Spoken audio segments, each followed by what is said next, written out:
So I finally got into this community of cozy gaming. That's right, a community of cozy gaming. And you guys know that I'm not really a cozy gamer. I'm one of those combat gamers who likes to fight.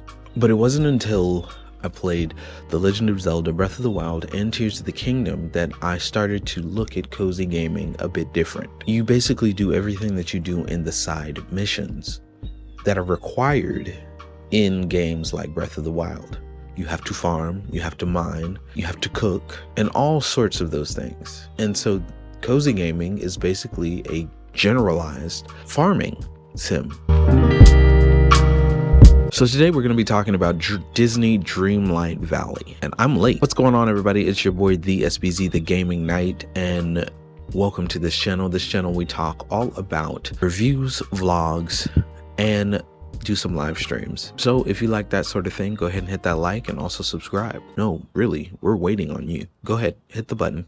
Come on. All right, let's start off with breaking up in categories. The categories that I normally do aren't really the same categories that I do for every other game, so we have to make up some more. So let's start off with graphics. The graphics are actually really, really beautiful. It really looks like they really took their time with the graphics. I really feel like they did everything up to par to make it feel like you're in a Disney world. On top of that, you actually get to do a whole bunch of other stuff. Surfing looks really good. It's just really one of those beautiful games that you can actually look at the landscape. I've only been to Moana's world, so even that was kind of different. It actually looked like I was on the island of Motunui, and I actually got to do a lot of stuff. For the graphics, I'm actually going to give it a 10 out of 10. Let's go into the category of customization. Now, there's a lot of customization that you can do in this game. So we're gonna break this category down into two subcategories. Let's talk about character customization. So the only character customization I can compare it to is The Sims.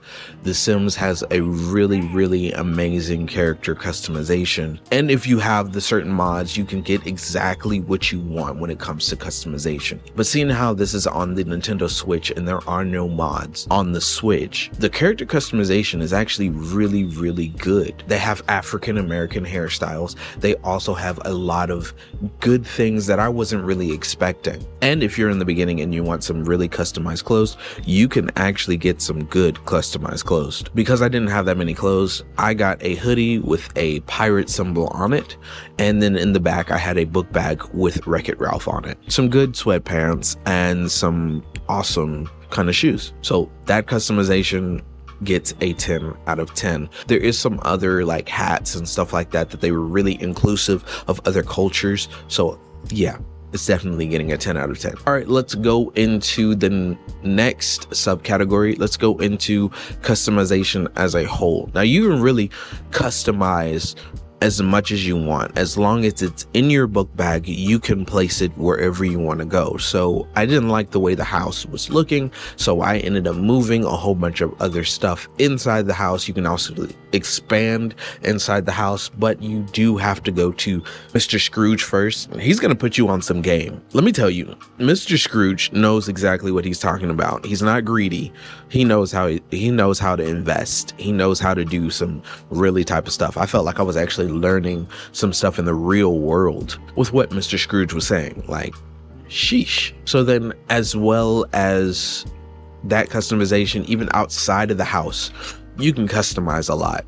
Like, there's a lot of customization that you can do even outside of the house. You can move things, place it wherever you want to go. Like, my lawn is exactly the way I want it to be. And I assume that you can do the same thing with other people's houses. I haven't tried it yet, but as far as that customization goes, that's a 10 out of 10. So customization as a whole gets a 10 out of 10. You can practically do whatever you want. All right, let's talk about voice acting. So it's not that very much voice acting in the game. There are certain cutscenes that actually show voice acting, and they are really, really close, almost as close as how Kingdom Hearts voice acting is. Like, it's really close. You could tell that Bill Farmer is still goofy. You could tell that it's a different Mickey Mouse. I haven't heard him do like any real cutscene stuff. Merlin is completely different voice actor, but I believe the original voice actor did pass. So they stay really close. Like Moana definitely sounded like Moana. Maui was close to Dwayne The Rock Johnson, so they probably couldn't get Dwayne The Rock Johnson. So for voice acting, I'm going to give it an 8.5 out of 10. There was some stuff that I would really like to see more of, but then again, this is the initial review, so I probably will see more later on. All right, here we go. Let's get into the story. So the story for the game is actually really well. So I'm going to talk about the story of what's going on in the game, and then I'm going to go into a speculation of what I feel the game story is about. So the story is really about, you have pretty much grown up and you've gone to a place that you used to go to, let's say a secluded lake house, and you go out on the lawn and you fall asleep. But then you end up in this world where all of your favorite Disney characters that you know and love have forgotten everything. And there are thorns that have pretty much taken over the entire land. It's very dark here in Dreamlight Valley. The first person you meet is Merlin, and he explains everything to you, that there was a creator that was in the land, but he left, and because he left, a whole bunch of darkness befell the land. It's starting to sound like Kingdom Hearts. A whole bunch of darkness befell the land, and then after that, you pretty much have to dispel the darkness and help everybody get their memories back. So here's what I think. I think that you created the land when you were smaller, but of course, life be lifing, and now you have to go back and basically fix what you left. That's what I think.